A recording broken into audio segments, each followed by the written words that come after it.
Assalamu alaikum. Our today's topic is biomechanics of removable partial denture. मैक्रैगन का ये chapter number 4 है.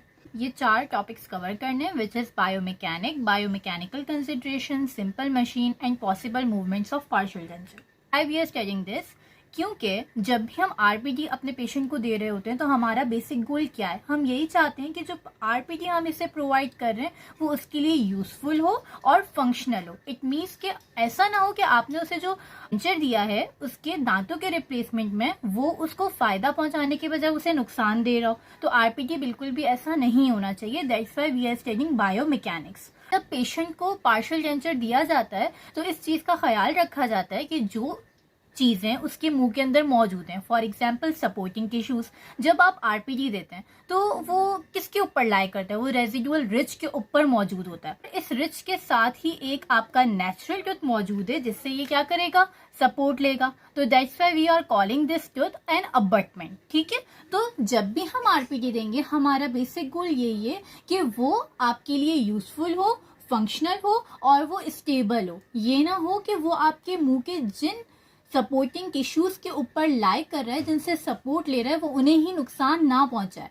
अगर ये आरपीडी है और ये बहुत ज्यादा फोर्सेस एक्सर्ट कर रहा है आपकी रेजिडुअल रिज पे, तो क्या होगा, रिज की रिजॉर्प्शन हो जाएगी. रिज की रिजॉर्प्शन हो जाएगी तो यहाँ से रिज खत्म हो जाएगी, तो फिर इसको स्टेबिलिटी नहीं मिलेगी. और अगर ये बहुत ज्यादा फोर्सेस एक्सर्ट कर रहा है इस अबटमेंट टूथ पे, तो भी क्या होगा कि ये अबटमेंट टूथ या तो ये मोबाइल हो जाएगा या फिर इसकी एनाटमी खराब हो जाएगी और फिर ये इस काबिल भी नहीं रहेगा कि अपने आप को सपोर्ट करे. तो फिर ये इस डेंचर को किस तरीके से सपोर्ट प्रोवाइड करेगा. तो normally we want a stable prosthesis कि भाई ये हमारे पास, खैर इस आर्च में तो कंप्लीट दांत मौजूद है, कि अगर यहाँ पे ये दांत मौजूद नहीं होते तो हम क्या करते, यहाँ पे डेंचर देते. ठीक है. अब ये डेंचर क्या करता, in last video we have discuss कि जब आपके पास डेंचर पे फोर्सेस लगती हैं तो वो डेंचर वो फोर्सेस अपने आप से नीचे रेजिडुअल रिज पे अप्लाई करता है और आसपास के दांत जिनसे वो सपोर्ट ले रहा है उस पर प्रोवाइड करता है.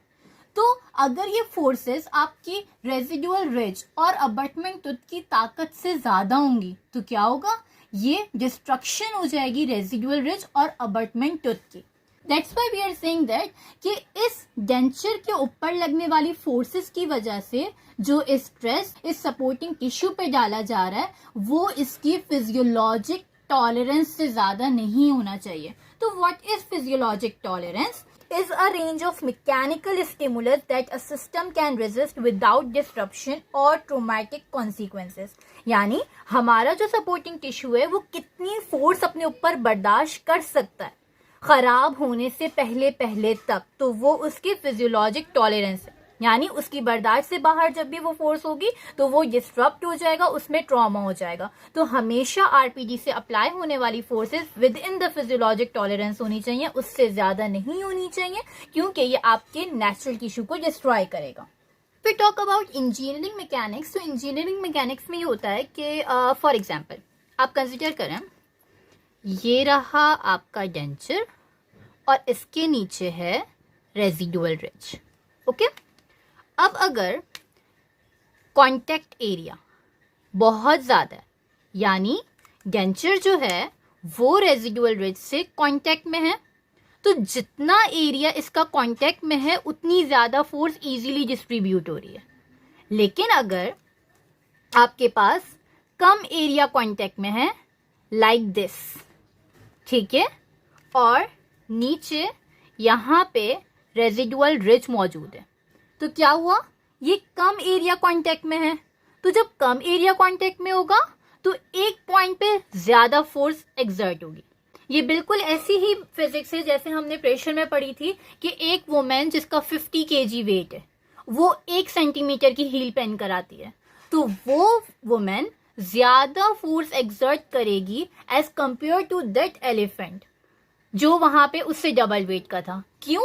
क्योंकि उस एलिफेंट के जो पैर थे उनका सरफेस एरिया ज्यादा था. तो जब ज्यादा एरिया कांटेक्ट में आता है तो फोर्स क्या हो जाती है, ज्यादा एरिया पे डिस्ट्रीब्यूट हो जाती है. लेकिन जब कम एरिया कांटेक्ट में आता है तो क्या हो जाता है, एरिया कम है, फोर्स ज्यादा है, प्रेशर ज्यादा हो जाता है. ओके नाउ, तो किस तरीके से हम ये फिजिक्स और इंजीनियरिंग अप्लाई करके एक डेंचर को कारआमद बना सकते हैं पेशेंट के लिए।